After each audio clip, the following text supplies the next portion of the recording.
Welcome to the WalterFootball.com podcast. This is episode 277. This is our final 2020 NFL mock draft video. Joined once again by Jacob Camenker from NBC Sports Boston. Jacob, how are you?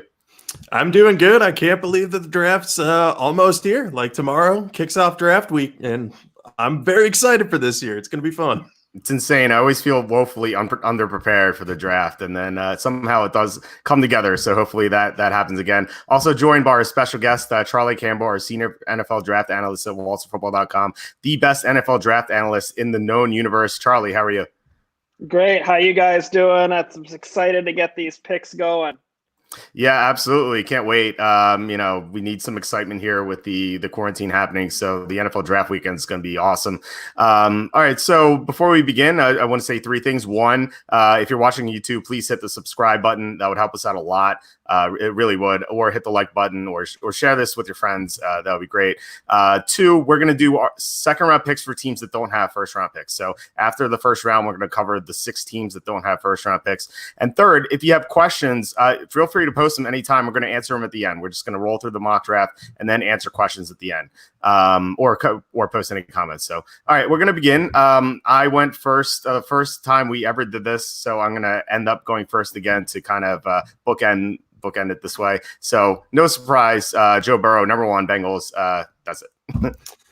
Yeah, and I'll be just as brief with the second pick. This is pretty much locked in. The Redskins are going to take Chase Young. They just need talent on their team. He's the best defensive player, probably the best overall player in this draft. Had 16.5 sacks last year.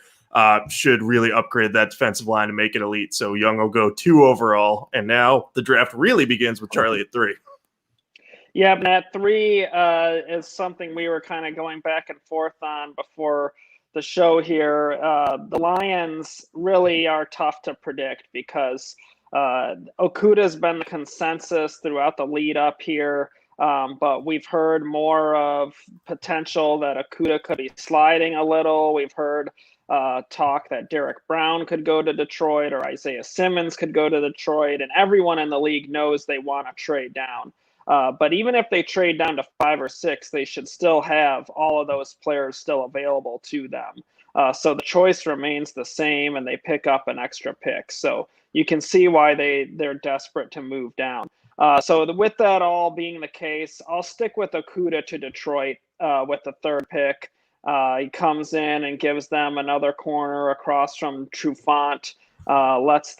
Gives them better ability to match up with some of the division rivals. So we'll stick with Okuda to Detroit for now, but check back with us during the week. We're really going to be working hard to try and get an idea as to who Detroit is going to take, come Thursday night.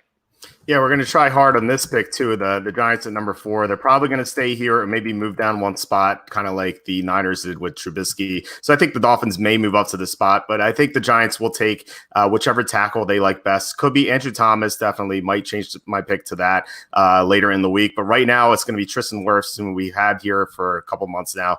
He just blew up the combine, and the Giants obviously need a tackle to protect Daniel Jones. So Tristan Wirfs is the pick at number 4. Yeah, and the 5th pick is going to be the Dolphins. They're a team that could move up, but given that they seem to like both quarterback prospects that are still on the board equally, I don't know if they'd be the ones to move up. And right now they're favoring Justin Herbert from Oregon, so he'll be the pick here. He's got prototypical size, and if he can develop at the next level, he should become a very good quarterback. So Tua will make it past this pick. There's been a lot of talk about his injury concerns in the lead up to the draft, especially in the last week. I don't know how far he'll slide on draft day, but it really seems to be solidified that Herbert is the guy that Miami wants to target at number 5, barring any sort of change if a team trades ahead of them and takes Herbert, or if the Dolphins have a change of heart on Tua. But anyway, Herbert will be the pick here for now. And with the 6th pick, we have the Chargers going with Tua Tagovailoa. Give them that future franchise quarterback. He can sit, rehab, get better behind Tyrod Taylor, and then take over for the Chargers as the starter in 2021, or maybe possibly later in the season. Who knows exactly where he'll be in the whole rehab process at that point and taking hits. But Tua to the Chargers at 6.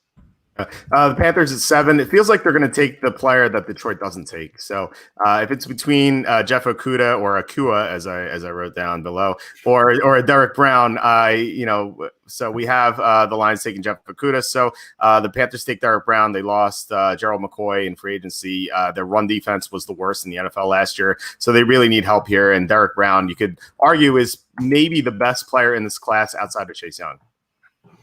Yeah, and that's going to put the Cardinals in a little bit of a tough spot at 8 because linebacker's not a huge need for them.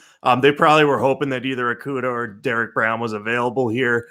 They could consider Isaiah Simmons, and, I would think that they might do that. But given that they already signed Devondre Campbell and Devin Kennard and they have Jordan Hicks, I think that they may opt to address another position. So I'll have them go with an offensive tackle here. I think for their purposes, Jedrick Wills would be the pick here. I actually placed a small bet on Wills being the first offensive lineman off the board because I think the Giants might like him, but the Giants might like any offensive tackle in this draft. It's kind of hard to figure out right now. But I think Marcus Gilbert at right tackle just hasn't been able to stay healthy. Bringing him back on a one-year deal was smart, but they need better insurance. Wills can either start out as the swing tackle or take over for Gilbert if Gilbert gets hurt. So that would just upgrade the protection around Kyler Murray, and I think Wills is a smooth fit here. Simmons would be the backup, but I think that Wills is the better fit for now. Yeah, that's interesting, placing a small bet there. I recommend everybody go check out the prop bet video that Walt and Jacob did a few days ago. It's really good, really interesting in some ways, just to get some easy money that's just going to be given away. So check out that video. They did a great job of hammering the best bets there. So the Jags, I think, when they're on the clock here at 9, a big deciding factor is going to be who can help save their jobs. And that's for Doug Marrone, head coach, and Caldwell, the general manager. They need Gardner Minshew to save their jobs. And so I think that's going to kind of lean towards them taking CD Lamb here at 9.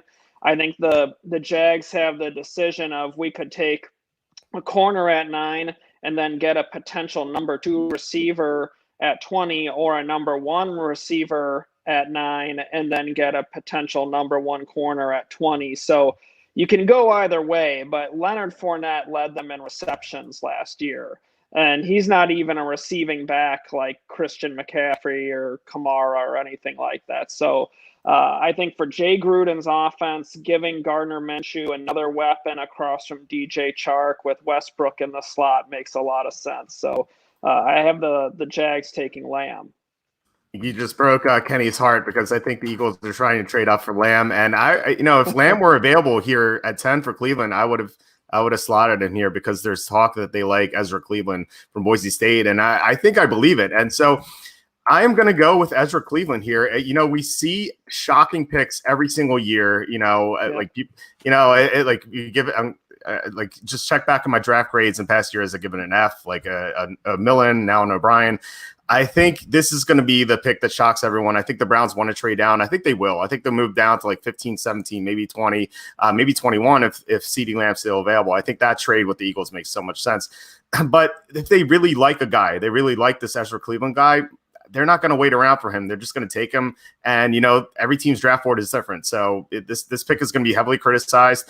Some diehard Browns fans are going to defend it. Some diehard Browns fans are going to feel very sad. And we're going to hear some rants from some friends I know. But this is the first curveball here. And I'm going to go Ezra Cleveland 10 to the Browns. Yeah, that is a shocker to me. I mean, I know this has been reported on recent days, and you guys have both done a great job of covering it and laying out the scenarios for a trade down. But if Cleveland takes Cleveland, I will lose my mind. It's just so irresponsible with Mekhi Becton and Andrew Thomas on the board. That's going to set up the Jets well to get the offensive tackle of their choice here, while Isaiah Simmons continues to slide because I think the Jets are pretty locked in on going tackle here. I think that the Jets would go with Mekhi Becton in this circumstance. If you look at the type of tackle that they targeted in free agency with George Fant, it's a bigger guy with athleticism. Fant used to be a tight end. Mekhi Becton is obviously a behemoth. He's like 364 pounds, 6'7". He's a steamroller on tape. It's hilarious to watch. And I know there's been some like minor concerns in recent days. One of them was hilarious because a scout said that he was low on Becton because he likes to cook and eat more than he likes football. And then another one was he had a drug test flagged at the combine, but it doesn't sound like that's a huge deal. So I think Becton at 11 makes sense. He can play left tackle. Fant can kick over to the right side. Give the Jets some athletic people, and Andrew Thomas will be the last of the big four tackles off the board.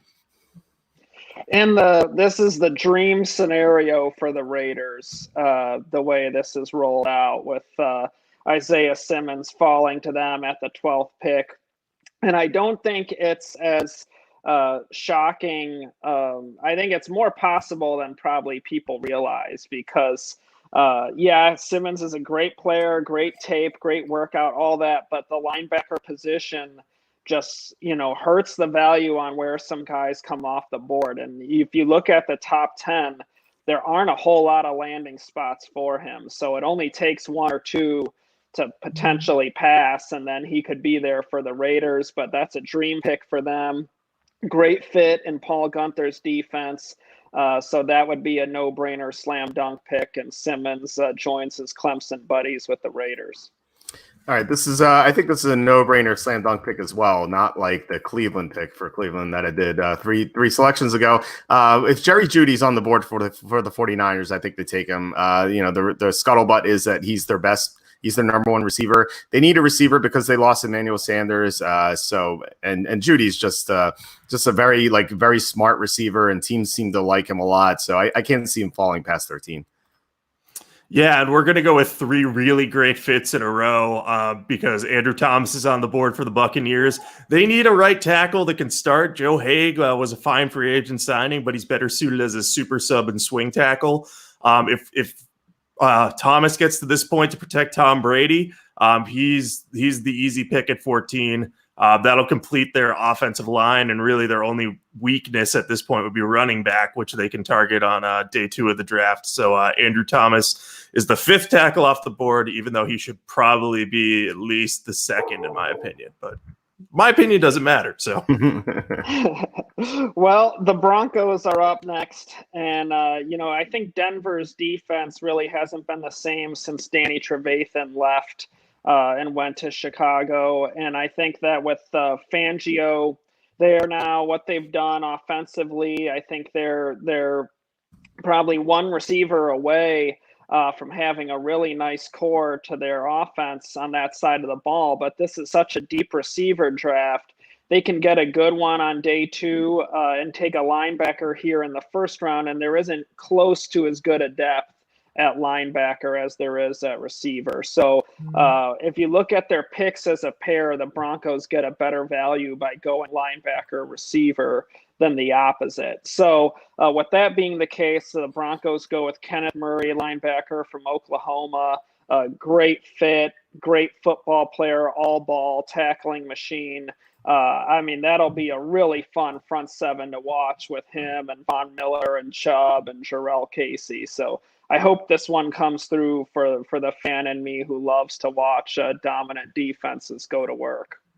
Yeah, that'd be awesome. So at the Falcons, they're rumored to want to trade up, and I think one player they might want to move up for is Javon Kinlaw. But in this mock draft, he just fell to them.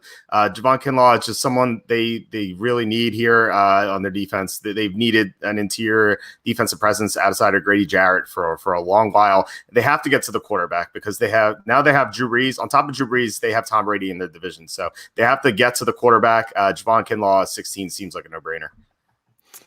Yeah, and the Cowboys will capitalize on another defender falling as well here. C.J. Henderson hasn't come off the board yet. At least I don't think he has. I may have missed something, but he's available. They could use a true number 1 corner after losing Byron Jones. If they get Henderson here, he could slot in as that. The rest of their corners are pretty good, so they'd have a solid secondary. I think he's the best defensive player on the board. They could consider Kayvon Chasen here, but I think that Henderson's the better value and plays a position of greater need for the team. So we'll go Henderson. And the Dolphins up with their second first-round pick. I wouldn't be shocked if they also look to move up, and they have the ammo to do it because they really need tackle help. And there's a big drop-off after the top four, unless you work for the Browns and think Ezra Cleveland deserves to be up there. But everyone else would say there's a huge drop-off after those four. But Miami can still look later here at pick 18 and in the 20s to get tackle help, and Josh Jones from Houston could come in and be their right tackle. And that obviously is going to be a critical point because their tackles are so bad. But right tackle, you need to keep guys out of the face of Justin Herbert, or if it's Tua, that's your blindside protector at right tackle. So either way, this is a huge need, and the Dolphins have to get tackle help in this draft. So the Raiders at 19, they missed out on CeeDee Lamb by a few picks. They can't feel too bad because they got Isaiah Simmons, but they still get a first round receiver because they have 2 first round picks. So 19, Henry Ruggs is is a great deep threat, and I think that the Raiders would take him at 19 if he falls past Denver. Yeah, the Raiders get 2 steals in Simmons and Ruggs that a lot of people think could go, both in the top Davis 15. would be so happy. Excellent point. Yeah, that would add some much needed speed to that team. Something for the flashy for Vegas, huh? But anyway, the Jaguars are on the clock at 20 here. They already have CeeDee Lamb on the roster, and as we talked about, they could really use some help at cornerback. I think that they'd also be tempted to take a linebacker here. I could see them going with Patrick Queen, but I think corner is just such a huge need for them. And I'm a fan of Trayvon Diggs. I think that he's the 3rd best corner in this class. So I'll have the Jaguars going with Trayvon Diggs here. I think he would give them a starter on the outside, and he just makes a lot of sense here. And now they've filled 2 of their biggest needs, and they'll be a lot better passing and a lot better against the pass with Diggs and Lamb in the fold. So at 21, the Eagles here I have going with Justin Jefferson. They obviously have a huge need at receiver. This is a pretty consensus pick for the Eagles, and I think he would be a good scheme fit in Philadelphia, bring some size, speed, and red zone ability to help them score. So I think Jefferson to the Eagles makes a lot of sense if they're unable to trade up. And at 22, the Vikings, I think, have to be a little surprised that Kayvon Chaison's still available. He could go as early as 16. They need an edge rush after Everson Griffin left, and they had success with LSU edge rushers before. So Kayvon Chaisson, a decent steal here for the Vikings at 22. Yeah, now the Patriots are on the clock, and they're absolutely going to trade down from this pick. I have no doubt that they will. They have no second-round pick. They don't pick again until 87 after this. Belichick loves his picks, so I could see them trading down. A team might want to move up to get Jordan Love or another player that's falling, especially if guys like Kayvon Chaisson are going lower than expected. You never know who could fall into someone's lap here. But if they stay put, and for the purposes of this mock, I think that they'll go with someone who can help on the defensive line. I think A.J. Epinesa from Iowa kind of fits the mold that they look for. They don't always want guys that are super athletes on the defensive line. Not to say that they would pass on one if the one was available, but Epinesa has length, size, versatility, and he was productive in college. He was well coached at Iowa. It just sounds like a Belichick type of player. So I can see them going with him here, or trading down and trying to acquire him with a later pick. But I think Epinesa is going to be definitely one of the guys that they look at here, and they'll probably address quarterback later in the draft. But under no circumstance do I think they will take Jordan Love, and I just want to get that out there for like the 50th time. So the Saints are up next at 24, and there's talk of them taking Jordan Love, but I think, right now with Drew Brees in the last year or maybe last 2 years of his career there, the focus is going to be to try and win another ring before he's out. And so with this pick, I think it's looking at either a corner or a linebacker, but I feel that Patrick Queen is just the best value here of the defensive players available. Saints could use linebacker help. They've had some veterans underperform and dealt with some injuries, so I think Queen comes in and makes them a lot better in the middle of the defense. And I get both Vikings picks. So 25, the Vikings are pretty strapped for cash. They really don't have much money because of the Kirk Cousins contract. They had to get rid of some guys, but they still need to free up some cap space. And you look at Riley Reith, their left tackle, is set to make $10 million this year. I think if they can get a first round tackle with one of their picks, I think they do it, and then they cut Reith up after the draft. And Austin Jackson's available here at 25, so I think he's the pick for the Vikings. Yeah, now the Dolphins are back on the clock, and they have some interesting decisions to make here. They already have addressed offensive line and quarterback. They could add a running back like DeAndre Swift. I could easily see that happening, but they have to consider some of the falling defensive players. Xavier McKinney is still on the board, so I think they could go with him. But if I had to guess right now, I still would lean towards Swift just because I think the way the Dolphins should be attacking this draft is trying to completely rebuild on offense. Belichick and guys from his system like Brian Flores have had a lot of success in finding good defensive backs in the later rounds. So I think they'll pass on McKinney and take DeAndre Swift and get a guy who could take some of the pressure off of Justin Herbert in his early stages of his career. And the Seahawks on the clock here, and they're always tough to predict because they'll take someone out of left field. That's been their MO. But they have Jadeveon Clowney still out there in free agency. It looks very unlikely that he'll be back with the team next year. And with Yetur Gross-Matos available, I could see the Seahawks taking him, pairing him up with LJ Collier and giving them two young defensive ends on the defensive side of the ball. So we'll have the Seahawks go with Gross-Matos. Okay, and if I can spell Matos correctly, there we go. All right, number 28, the Ravens are on the clock. We had Jonathan Taylor here for a while. I still think he could be the pick, but I think the Ravens are more likely to go linebacker now. I think the dream for them is if Kenneth Murray or Patrick Queen is available. Neither is right now, but Zach Bond is still there, and Zach Bond could play anywhere on their defense. Really, he could play on the edge, he could play in the middle of their defense. Something they really need is that they blitzed more than any other team last year. They have to improve their pass rush, and they have to get better in the middle of the field because they haven't replaced Mosley. So they can use Bond in so many situations, and I think he's a perfect fit for them. Yeah, now the Titans are on the clock, and this pick is very difficult because I have no idea what they're going to do because I was going to think that Yetur Gross-Matos would be on the board here, but he is not. So I am trying to stall for some time here as I make this all-important selection for the Titans. But I guess in looking at their team, they could stand to add some talent in the secondary, but it's not at safety. I mean, they could go Xavier McKinney if they're going true best player available, which is possible. Teams that do that tend to have great success when targeting falling players. But I think they'll go with a cornerback. Best guy on my board right now is Christian Fulton from LSU.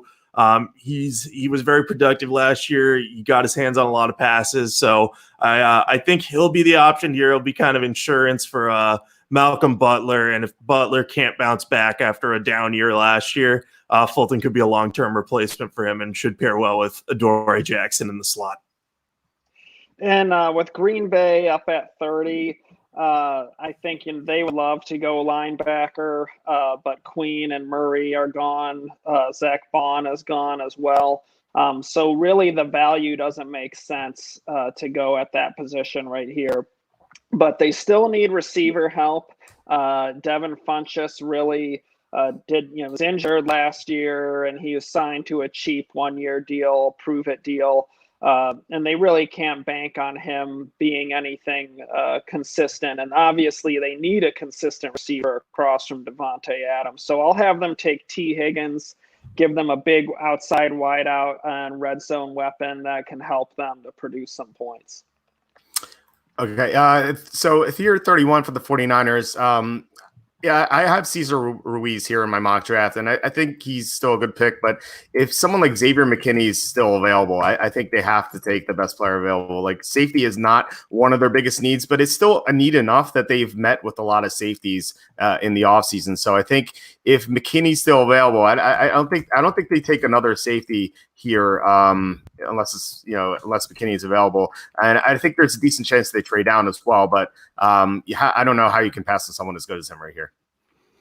Yeah, it was shocking how low McKinney went, and as someone who almost mocked him like 3 different times, I wouldn't be surprised necessarily if he fell this far, but I would be a little. No, I guess I would be surprised. Anyway, the Chiefs will wrap up the first round here. We'll go on for the other 6 teams that don't have first round picks, just some guys they could target after this. I think the Chiefs, Andy Reid's favorite thing to do in the draft, especially the early rounds, is build up the trenches. He loves adding guys on the defense and offensive line. I think in this scenario with Cesar Ruiz on the board, I think that he's a good option for them. He could come in and kind of challenge for that left guard spot. Stefan Wisniewski had played there last year, but he's gone in free agency. So Ruiz could challenge there. He could also provide backup to Austin Ryder and challenge him a little bit. Or just give the team a few more options on the interior line. So I think it makes sense for Reid to target that type of player. Could also consider a running back, but as was pointed out on a podcast a few weeks ago, Reid doesn't tend to spend early picks on a running back, so he may go for a mid-round guy. And with the Colts picking at 34 here, I'm really torn between 2 receivers, Chase Claypool from Notre Dame and Brandon Ayuk from Arizona State. Either one, I can build an argument for why that guy should be the pick over the other. But with the Colts and kind of who they've taken and looking at their tendencies before with Paris Campbell and whatnot, this current regime, I'm going to have them go with Brandon Ayuk, the wide receiver from Arizona State, give Phillip Rivers a playmaker and give them another receiver that they can do some creative things with. So I think Ayuk to the Colts is Ayuk or Claypool to the Colts are kind of the way I'm leaning at the top of the second round. Okay, and the Texans are on the clock, assuming that they don't trade this pick for Rex Burkhead. We'll see what happens here, but they need to improve their offensive line. They have 1 pick in the first 89 selections, which is kind of nuts, considering all the needs they have. But how can they not upgrade Deshaun Watson's protection? So I think they take the best offensive lineman available, and for me right now, that's Shane Lemieux, the guard from Oregon. And now the Bears are on the clock. They'll have a couple options here. I could see them going with an offensive tackle or going with a cornerback. As much as I want to say the name Noah Igbenogany on this podcast, because I finally learned how to pronounce his name just in time for the draft, he is not going to be the pick here. Thank you. I pride myself on trying to learn pronunciation at the last minute. But in this case, I think the Bears will go offensive tackle. They could use some depth there. So I like Isaiah Wilson. He's my 7th ranked tackle, and he's still on the board. So I think they could go in that direction here. One thing they won't do is take a tight end. They somehow have 9 of those on the roster.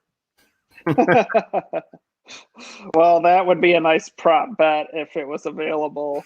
But the Steelers up here, this one I'm torn on, but I'm going to have them go with Cam Akers, the running back from Florida State. I think he's going to be an absolute steal in the second round. I think he has first-round ability. James Conner is nearing the end of his contract. He's had a lot of injury issues as well. And then Jalen Samuels is more of a receiving rotational back, and Benny Snell's just more of a backup as well to rotate in. So they need that long-term guy, and I think Cam Akers would be a great fit in that offense. All right, and the Bills are next. The Bills have had a great offseason. They really have. Not only have they added talent, but they've seen the Patriots decline. But it seems like they still have one weakness, and I think that's the offensive line. So I think they take the best lineman available, kind of like the Texans did. So that would, I think, right here it would be Lucas Niang, the tackle from TCU. Yeah, now we're going all the way to the Rams' first pick, which I believe is in the 3rd round at about 84, unless they have a 2nd round pick that I'm not aware of. And they're another team that's definitely going to need offensive line help. I could see them going with really any number of prospects at the position, but trying to prognosticate who's going to be available in that 3rd round is not easy. And as you can tell, I am kind of stalling a little bit to try to exactly figure out. Don't the Rams have the Texans' second round pick, right? Oh, right. They got that in the Cooks trade. Yep. So that would be, what is that pick number? 57. 57. Yeah. Okay. That's why I couldn't remember. Okay. So if they're picking in the late second, they're going to have a shot at Prince Tagovailoa maybe and Matt Peart from UConn. If Tagovailoa's on the board, I'd say he'd be the option there.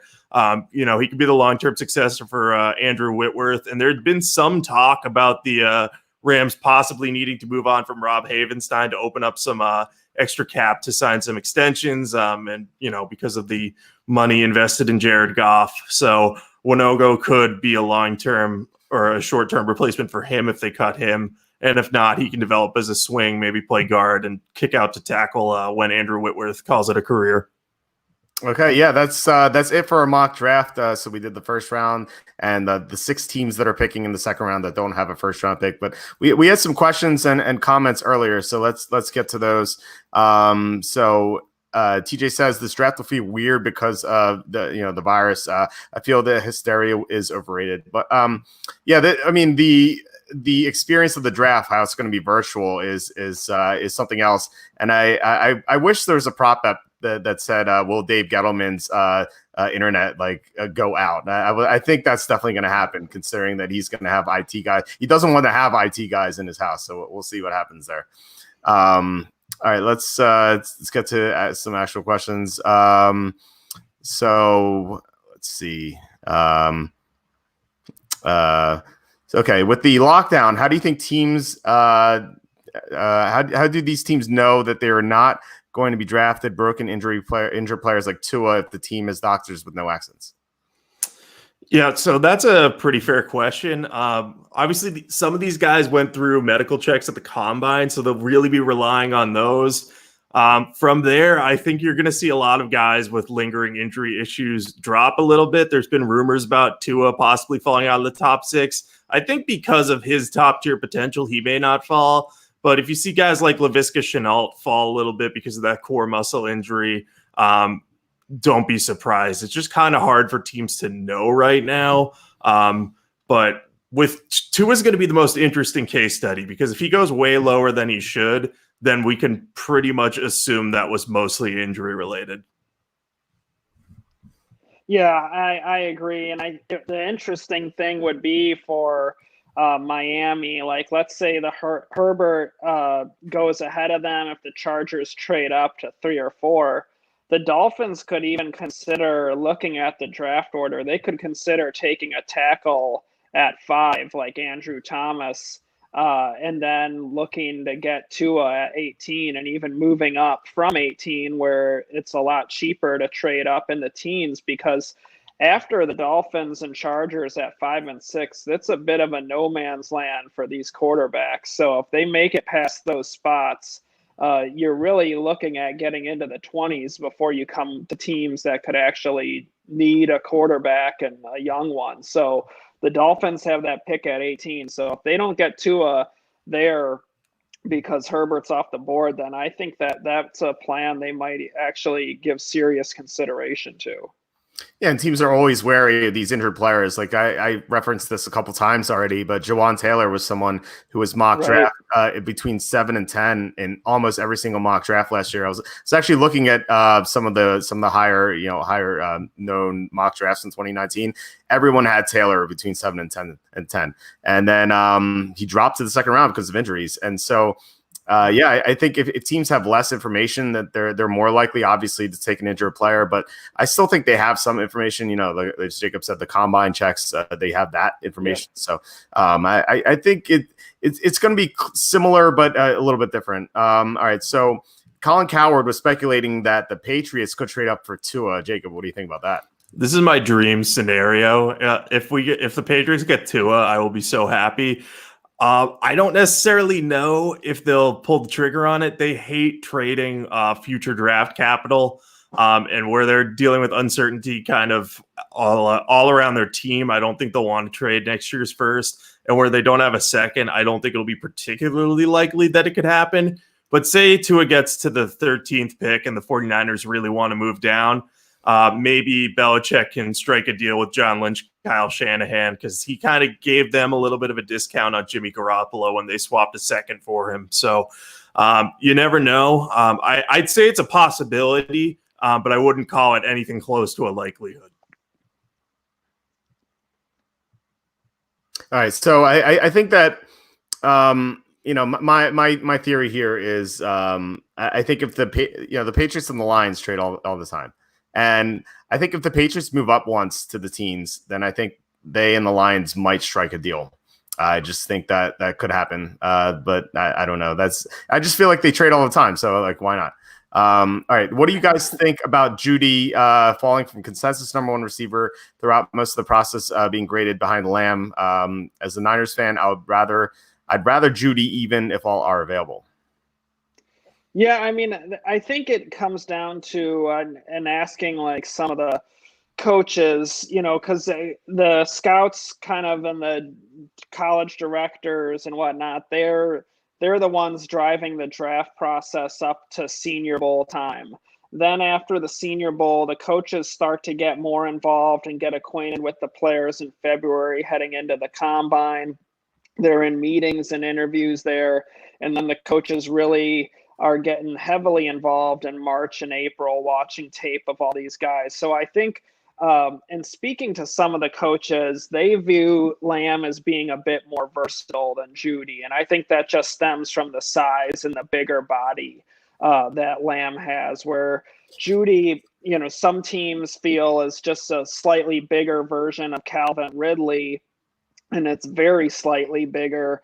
And that's why Calvin Ridley slid in his draft class much lower, is just because of the size there. So I think the size and versatility factor is what has caused Lamb to kind of go up ahead of Jeudy, but Jeudy is still loved. I mean, I know scouts and teams that rave about him. So in another draft class, he'd probably be the slam dunk number one, like say 2018, that year with Ridley and DJ Moore. I think if Jeudy was in that draft class, he's the slam dunk number one. So he's definitely a worthy top 16 player in any draft.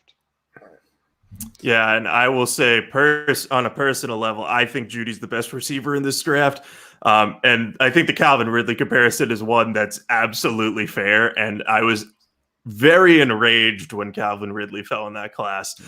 So I don't think Jeudy should fall, but I also don't think it's like an insult for him to be the number two receiver behind Lamb based on the consensus, because Lamb is very good. I don't think you can really go wrong with any of the top three receivers, but especially the top two seem like surefire bets to be really good NFL players if they stay healthy. Yeah, sorry, Charlie. I think that if it was someone else, if it was like people saying Lamb's better than Jeudy, I have no issue with that. But if people were saying Ruggs is better than Jeudy, or Jefferson's better than Jeudy, or even like Jalen Reagor is better than Jeudy, then I think that would be wrong. Yeah, I agree. Okay. Falcons targets at 16. So let's pretend that Kinlaw, who ended up going here, is off the board. And also, I think CJ Henderson is someone who makes sense for them a lot as well. Both could be off the board. So Jacob, then Charlie, who do you think the Falcons would target at 16 if they're off the board?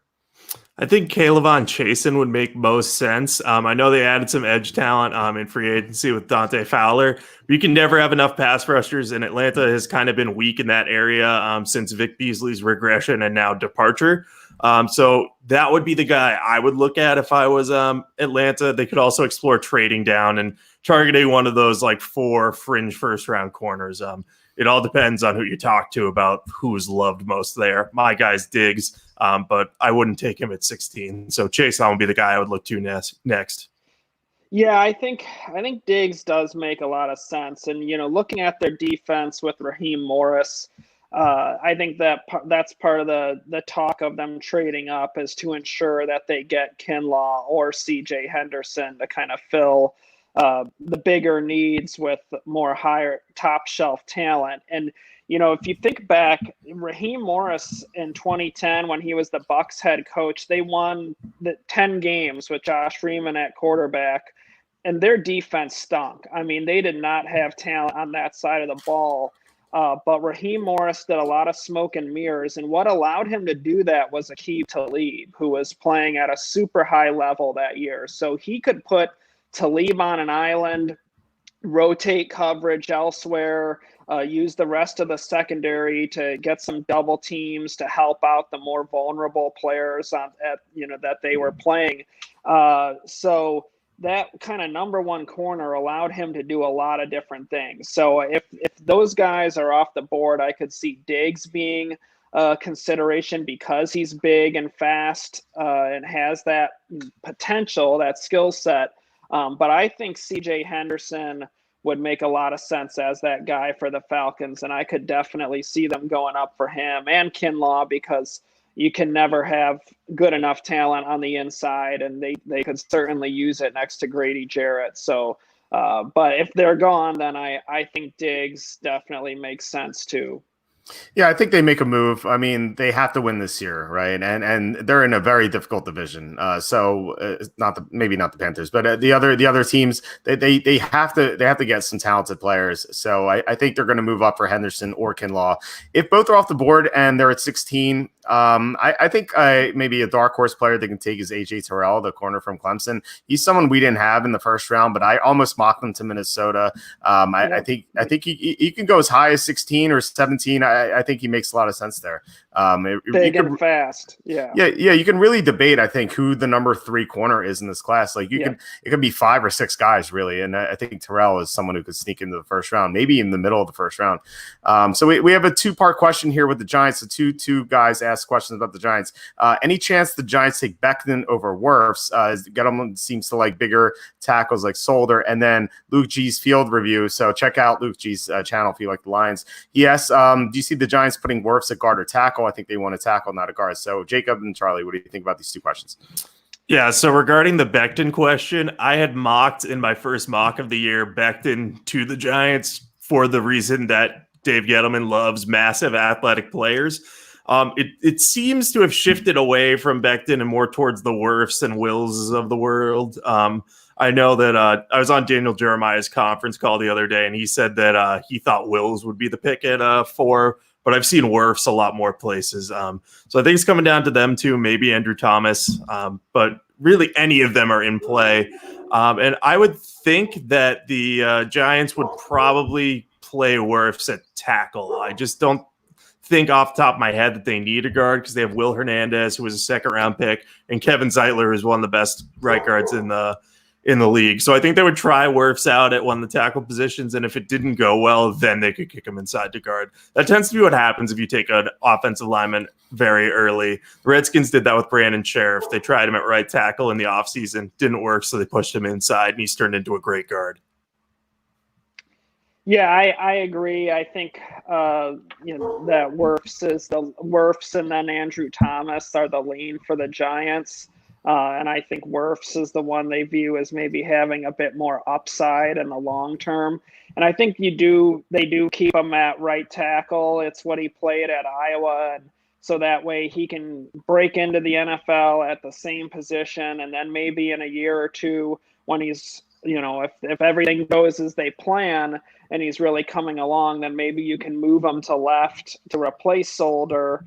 And you have that blindside guy, with some familiarity and scheme and whatnot. So yeah, I do think Wirfs. I don't think they take Becton over Wirfs. I think the only one that might go there is Andrew Thomas. I think those two are the most likely. And then now the second part, we hit on that. I think Wirfs is going to play right tackle. Whoever they draft, I think will be the starting right tackle. Yeah, I don't think you spend a top 5 pick on a guard. Now, eventually you could move him to guard, like Jacob, you were saying with Sheriff. But I think they definitely start Wirfs at tackle or Andrew Thomas. And obviously they need a tackle more than a guard because they have guard locked down pretty well. They need to improve Daniel Jones' protection. So I've seen Isaiah Simmons mocked to the Giants in some mock drafts. I have to think they're going tackle. Like I get the intrigue with Simmons. He's such a great athlete, great guy too. He's team captain, etc. But you have to protect your franchise quarterback, and I think it's not like they're taking some lemon at number 4. It's a pretty good player, so I think that makes too much sense for it not to happen. All right, do you buy the Eagles will take a receiver in round 1? Jacob and Charlie, what do you think? Yeah, I think receivers their biggest need. This is a very deep receiving class, but the Eagles are likely going to be in position to land one of the top 4 guys, or they could move up and take a top 3 guy, or move up for Lamb, like we talked about a little bit earlier. If the Browns want to move down, Lamb's on the board at 10. Makes a lot of sense for the Eagles. So I kind of think that they will go receiver, but if all the guys they like are off the board at 21, they could go with a linebacker or at another position to upgrade that and then go receiver later. But I'd still favor receiver now. Yeah, I buy the Eagles taking a receiver in the first round. I think, kind of looking at their track record, I don't see the linebacker pick as much. I think that just doesn't really kind of jibe with how they've valued the position. So I think receiver, and I mean, if there wasn't a receiver they liked on the board, I mean, a player for the secondary wouldn't shock me at that point in the draft. So. That would be the spot that I think might be the dark horse to be their first round pick if it isn't a wideout. Yeah, they lost Malcolm Jenkins in the offseason, so they could take Xavier McKinney, who can play all over the secondary, kind of like Malcolm Jenkins could. So I think that's a way the Eagles can go if they don't go receiver, or they could trade down and maybe get Cesar Ruiz later. They've been linked to Ruiz, and they need a guard and also a center for the future because Jason Kelsey may retire in the coming years. He's kind of like mentioned retirement. He actually like joked about it and saying he was retiring from arm wrestling the other day, which is a big blow to the arm wrestling community. But I think that there's a chance that they could also move up. I referenced this earlier for CeeDee Lamb. They apparently there was a report saying that Howie Roseman is in love with CeeDee Lamb. So for them to do that, I guess I thought they'd have to move ahead of the Jets and the Raiders, but apparently they'd have to move ahead of the Jaguars too, because the Jaguars could definitely take him at 9. So that'd be pretty difficult to trade up. But if the Eagles think that Lamb is the missing piece to win another Super Bowl, then I think that they would do it. So this is more for me because I mocked a tackle to the Vikings. Vikings won't cut Reef. He's still good and would save only $8.8 million. Reef wasn't that good last year, and $8.8 million is a lot of money. Like I just wouldn't scoff at that. The Vikings are strapped for cash, and I think they need to free up some money because they really just don't have that much money. They're paying so much for Kirk Cousins. So I think the tackle is definitely in play. I don't think it's a guarantee they go tackle, but I think that if Austin Jackson or Josh Jones, I think would definitely intrigue him. What do you guys think? Am I crazy for mocking Austin Jackson to them? I would say no. Reef is one of those guys you can get by with on the offensive line, but if you could save $8.8 million by coming and you really need money in a strong tackle class, then I could easily see them parting ways with Reef and giving a guy like Austin Jackson a chance. And I think Jackson's actually going to be better at the NFL. He may take some time to develop, but people forget last year at the beginning of the season, he was struggling. But that was because he had like literal surgery to remove some of his bone marrow in his hip to give to his sister who's battling a genetic disease. So perhaps with more time to get healthy, look a bit better, more athletic, and he needs to get stronger at the next level. But we see guys do that all the time in NFL strength and conditioning programs. So I like Jackson. I don't dislike Reef, but I don't think that he's worth that price tag. Yeah, and I think, the $8.8 million is significant when you consider what they have coming on the horizon as well with Dalvin Cook's contract. They have some other guys on defense that are kind of getting up there in years that you're going to have some contract decisions to make there.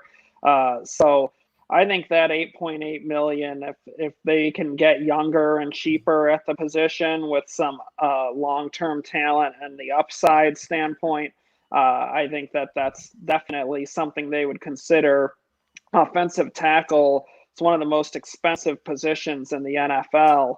So if you can get a guy on his rookie contract for 5 years that has talent and upside, that can present a lot of cost savings, which could help them to keep Dalvin Cook and, strengthen the roster at other places. I'm glad to hear I'm not crazy for that pick. All right. Will Becton drop out of the first round with drug testing irregularities? Given that we had Becton in our first round, I'm guessing no, but have either of you guys heard anything about this? I haven't heard anything, but I kind of imagine it won't be that big of a deal, especially with the league's more relaxed drug policy. But I'll defer to your knowledge, Charlie, if you have anything on this. Yeah, I haven't heard anybody mention that as coming down the pike or anything, that he could slip out of the first round. I think, in talking to teams now, they really don't care too much if a guy's a pot smoker. That's just kind of antiquated, I guess, thoughts in terms of how they're looking at players these days. So, I think that, like you said, Jacob, the new policy is more relaxed. So I think, and even more so, that's just not going to carry a whole lot of weight with teams. Yeah, we saw Laremy Tunsil have the bong picture, and he didn't fall out of the first round. Like he did slip about 7 spots, but he didn't fall out of the first round. So we answered this: how likely is AJ Terrell in the first round? So we talked about that. We also answered this question in a previous episode: any big name player you'd speculate be traded? We talked about Yannick Ngakoue, Trent Williams. I mentioned Mitchell Trubisky, and then this comment, I didn't see this. I guess Schefter just tweeted that Fournette is being shopped and has some trade discussion. So that's another one.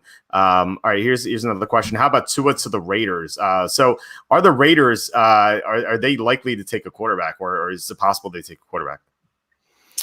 I've seen some mock quarterbacks to the Raiders. Specifically, I think I saw a mock that had Jordan Love to them at 19, which enraged me. I'm not a Jordan Love fan in the first round, but I don't think they would spend a first-round pick on a quarterback solely because they have Derek Carr on a big contract and they signed Marcus Mariota in free agency. And Mariota's still young and has a lot of upside. If he can stay healthy and get that elbow back up to speed, he could possibly take the job from Derek Carr. Like, that's not a guarantee, but I think the Raiders would be better off sticking with those two. And if they both struggle this upcoming year, then they can think about taking a quarterback next year and possibly trading up for Justin Fields or Trevor Lawrence or whoever else may emerge there. Or they could take like a mid-round quarterback, because there are plenty of those in this draft that have some upside.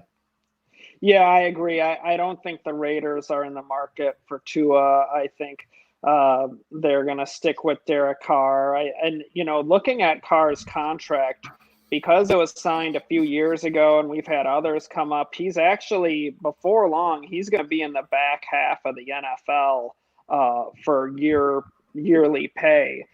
So money-wise, he's starting to become more of a value. And I think that they're looking at it as, we can win with him. He might not be elite, but John Gruden won a Super Bowl with Brad Johnson as his quarterback. So I think they have the view that he knows the system so well. He's very smart. John Gruden expects a lot of his quarterbacks. He works them hard.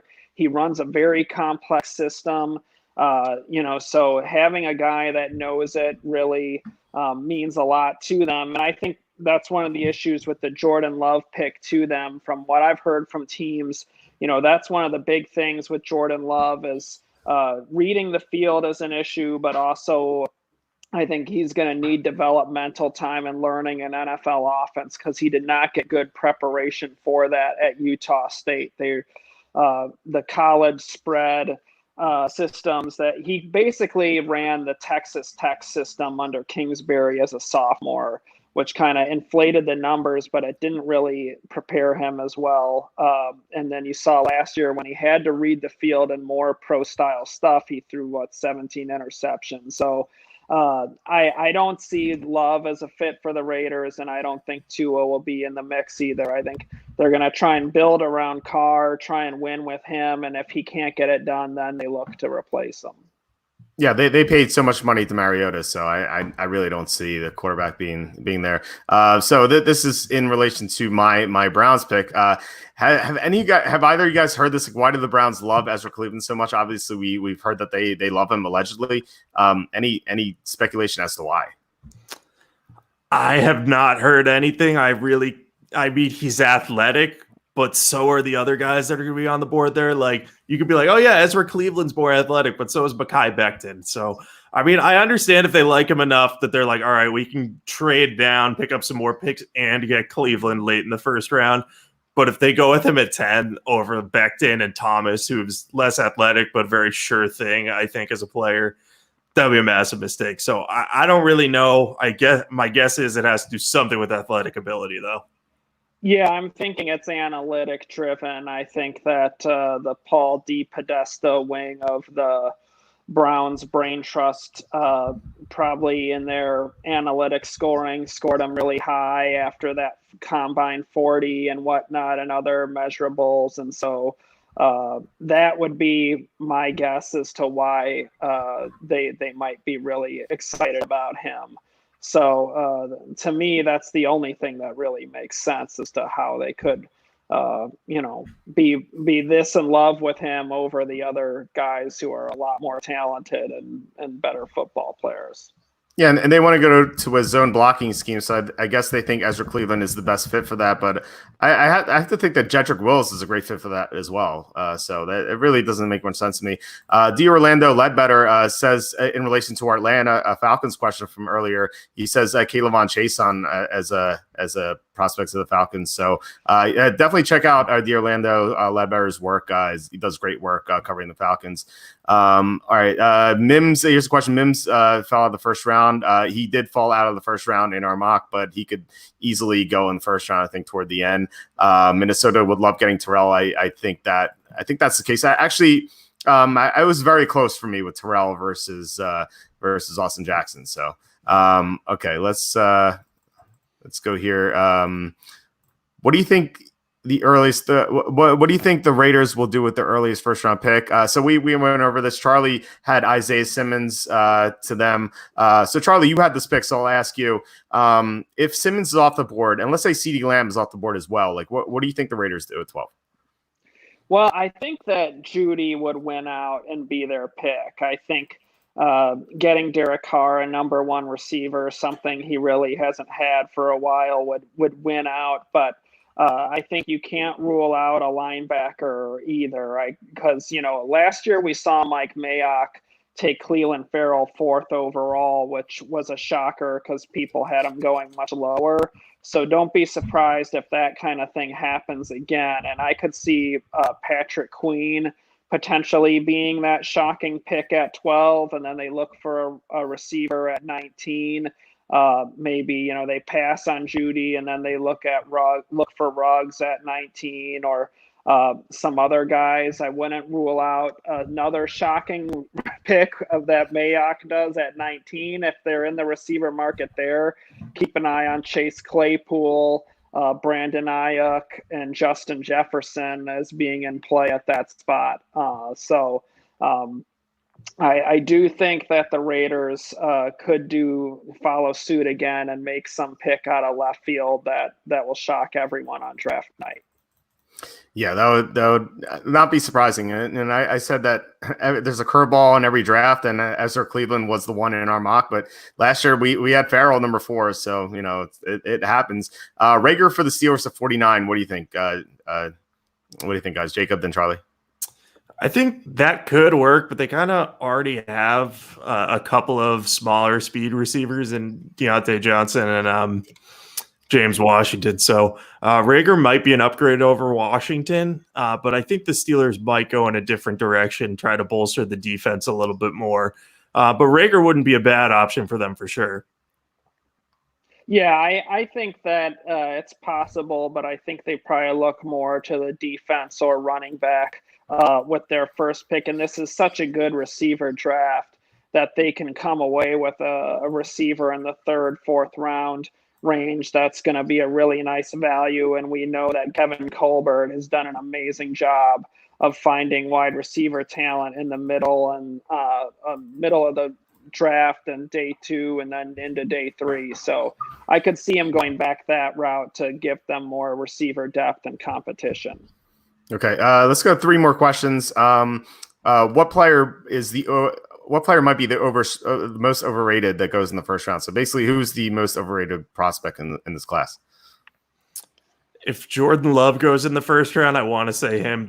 He has upside, but he needs so much work. I can't get behind that. Of the other first round prospects, so if it's not Love doesn't go there. I would probably be leaning more towards one of the cornerbacks that could go. I would say Terrell has a lot of work to do at the next level. He has great speed and athletic ability, but if he goes in the first round, I don't know if we're going to see his best right away, and it may take him until year 2 or maybe even halfway through year 2 to really emerge as a starting caliber player. So those would be my 2 picks. Yeah, I mean, for me, Ezra Cleveland and the being mentioned as a first-round player just blows my mind. But he super overrated. I know teams that have given him 4th, 5th round grades. He has no strength. He's going to get pushed around next year, especially if he's forced to play right away. But then the other ones, I completely agree with Jacob on Jordan Love. We did a survey of team people at the Combine who was the most overrated, overhyped media guy this year, and Jordan Love was the runaway winner with teams. So I agree on that. And Terrell, and I would say Christian Fulton, those 2 also got votes. Fulton had some bad tape from last year. He also had some good tape, but it was a roller coaster. And same thing with Terrell. That national championship game was ugly. So both of those guys, I think, are a bit overrated, and they both need some work. So they should. It would be a bad idea, I think, to play them out of the gate right away. They should be rotational backups to start. Yeah, I was going to say Fulton as well. He got torched all the time late last year, and I'm kind of surprised that a lot of mock drafts have him in the first round, which is just mind-boggling to me. I think I have him in the 3rd round of my mock draft. So I mean, we'll see. I think Jordan Love too. I agree with you guys. And then the Ezra Cleveland, obviously, just kind of following the breadcrumbs there for Cleveland. It's just a reminder that every team has a different draft board. I think I said this before, but Deshaun Watson, not every team had a first round grade for him. I asked a VP of player personnel for a team where he had Deshaun Watson, and he had him in the 3rd round. So teams will have different draft boards for different players, and sometimes they'll be right and sometimes they'll be wrong. It's it's a hard thing to do to scout these guys. And speaking of Jordan Love, is he a possibility to the Packers at 30? Sure, why not? Their backup's Tim Boyle, who I don't know much about, other than I know that I don't know him, which is usually a bad sign. But I think Green Bay has some other holes that they should fill before taking a potential quarterback of the future. But if they love enough, going with them at 30 makes sense. Yeah, I mean, if they really believe that he can be the future at the position, or if Aaron Rodgers has told them secretly, hey, this is my last year, I want to play one more and then I'm done, but we aren't going to tell the public that, obviously, because it would make for some uncomfortable situations for him so to deal with all year long. So I think barring that, they would be better off getting players to upgrade the roster to try and win another championship with Rodgers before he's done. So I think it's possible, yes, but probably not all that likely. Yeah, I agree with that. I think the scenario that Charlie you laid out, if Rodgers told them secretly, then I think they do it. They met with a lot of quarterbacks this year, so that's worth noting. But I think they're just maybe practicing their quarterback scouting for maybe next year or the year after. I don't see why they'd have to force Jordan Love at 30. Maybe if they move down, picked up some extra picks, maybe they take Love. But I think at this point, I think Love goes in the 2nd round unless someone trades up for him in the 1st round. And Jacob, this is specifically for you. If the Dolphins draft a corner in the draft, who fits the Brian Flores defense late 2nd, early 3rd round? Late 2nd, early 3rd. I would say probably if Cameron Dantzler's still on the board, he could be a good option. But the Dolphins really, more than anything, they have Byron Jones and Xavier Howard. So I don't think they need an outside guy. They could go with a guy like Jeff Gladney, if he somehow makes it to that range. I know there's a wide variety of values on him, ranging from 1st round to late 2nd. I think he could be a good option because he's a little smaller. He could play in the slot and then move outside if they part ways with Xavier Howard at some point. But I don't see a reason why they would get rid of Jones and Howard, because one of the strengths of the Flores defense in New England was having a lot of really good cornerbacks. So I kind of think that if anything, he may just continue to stockpile them and try to make them the strength of that defense. Okay. Bonus last question. 3-word answer from you guys. How would you rank the top 3 receivers? For me, Judy, Lamb, Jefferson. I'm Judy, Lamb, Ruggs. I am Lamb, Judy, Ruggs. Okay, sounds good. All right, and this is for me. Will we be live during the draft? We will. We will be having live draft grades as always. The live draft blog on day 1. I wish day 2 moved a little slower. I'd love to have a live draft blog then, but like picks come in so quickly. But yeah, we're gonna be live during the draft. We're gonna have our draft day feature too, which has like a running draft board, and we're gonna have comments from both Charlie and myself during the draft, and Jacob, we will also will be covering the draft, and you'll have his updated mock draft, I'm sure. So yeah, with tons of draft coverage coming, and the draft is only a few days away, so can't wait. We're gonna have a ton on the site. Charlie, anything to look out for content wise? Yeah, we're gonna have weekly daily rumors, I should say, throughout the week. Just hitting on, what we're hearing from teams and as the draft is, getting closer and closer.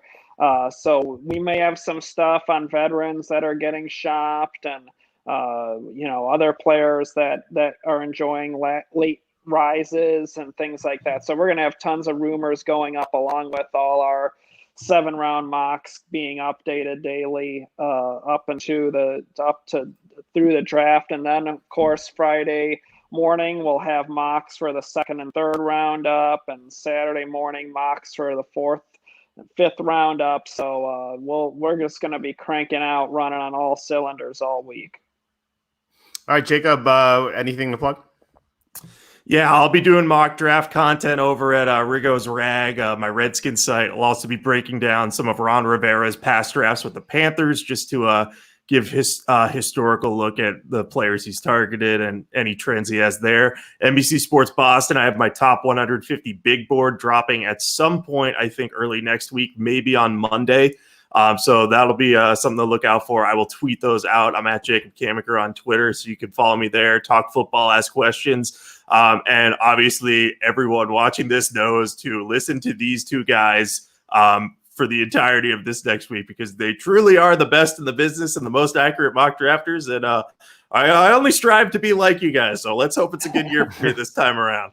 Thanks, Jacob. Yeah, tons of content from all 3 of us. Definitely check that out. On top of the stuff that Charlie said, and also updated mock drafts, I'm actually going to have a 2023 NFL mock draft. This is a project I'm working on with Corey Long, who's our college football recruiter content guy, and he's sending me write-ups on all the guys entering college, because obviously, can't really watch them yet. But so he's going to be helping me out with that, and then live draft grades. Can't wait to give out some O'Briens now that he's the default F. I'm sure there will be some O'Briens, and I promise you, if the Browns pick Ezra Cleveland at 10, that will get an O'Brien from me. So just warning you in advance, Browns fans. All right, guys. Had a lot of fun doing this. Great mock draft, and thanks for all the questions at the end from everyone listening. And once again, please hit the subscribe button. That helps us out a lot. And hit the like button, and please share this with anyone who likes football. Guys, have a great draft week, and have fun. Thank you. Take care. Thanks. Yeah, take care, guys. Bye, guys.